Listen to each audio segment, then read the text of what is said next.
Okay, so hey, how are you? And here we are with one of the examples for the tool life calculations. We're going to use the Taylor equation, the one we described in the previous video, and you can see that the equation is saying that the velocity multiplied by the tool life up to power n is going to be equal to a c, where the v is cutting speed, t is the tool life, and the n is going to be the slope of the plot we have here between the cutting speed log and the tool life in minute log. And the c is going to be the intercept of the speed axis at 1 minute tool life.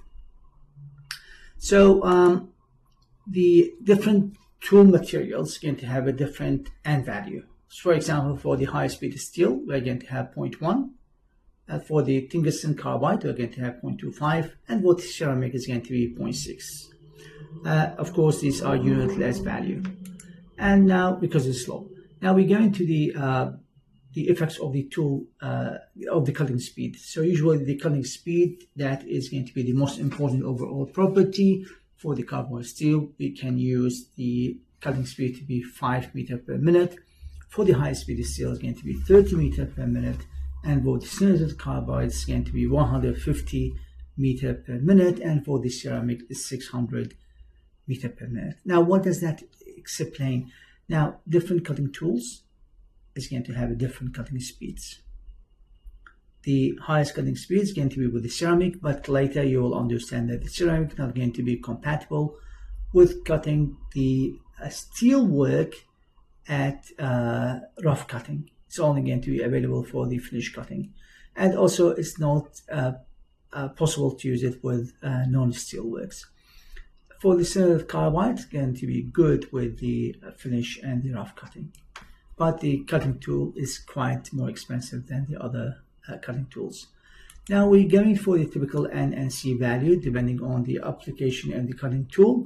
For the high-speed steel, for the non-steel work, the N value is 0.125, the same thing for the steel work, but the cutting speed is going to be different. The harder the material is, the lower cutting speed are. And you can see that, for example, the ceramics can only use for the steel work, 0.6 value for the N, you can go up to 3000 meters per minute for the C value.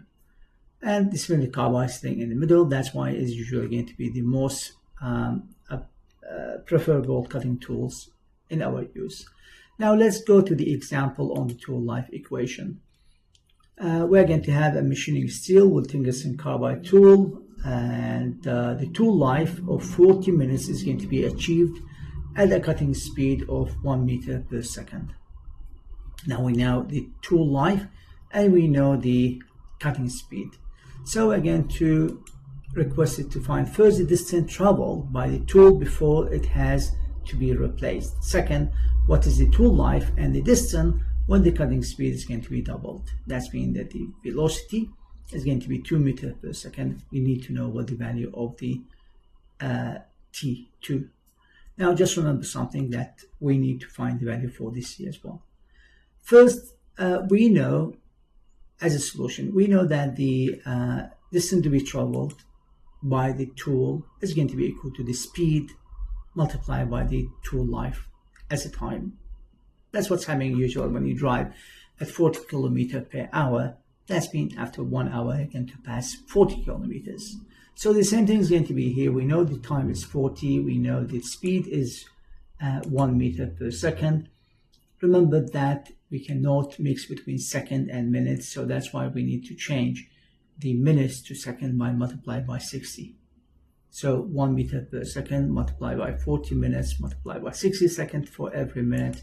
We're going to get that the tool is going to be past 2,400 meters before it needs to be replaced. Now we need to find what will be the tool life when we're going to double the speed to 2 meters per second. So first, we need to use Taylor equation that the V multiplied by T up to power N is equal to a constant. And we're going to use the value for the V1 to be 1 meter per second. The T1 is going to be 40 minutes. And the V2 is going to be 2 meters per second. We need to find what the value for the T2. So the question said that the V1 T1 up to power n is equal to C, and the V2 T2 up to power n is equal to C, and the n is equal to 0.25. So if the V1 T1 up to power n is equal to the V2 T2 up to power n, we can rearrange the equation to be that the T2 is equal to T1 multiplied by the V1 divided by the V2 up to power 1 over n. Obvious. Now, we're going to put the parameters in. T1 is 40, V1 is 1, V2 is 2, and the n is 0.25, and we got it from the previous table, and we will get that the value for the time is going to be dropped down to 2.5 meters per minute.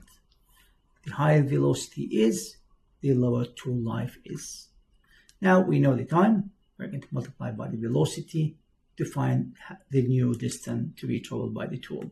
So it's only going to be traveled for 300 meters before it's going to be need to be replaced. Okay, so that's it for the example. We're going to have another one in the tutorial session, which is going to be more advanced than this one.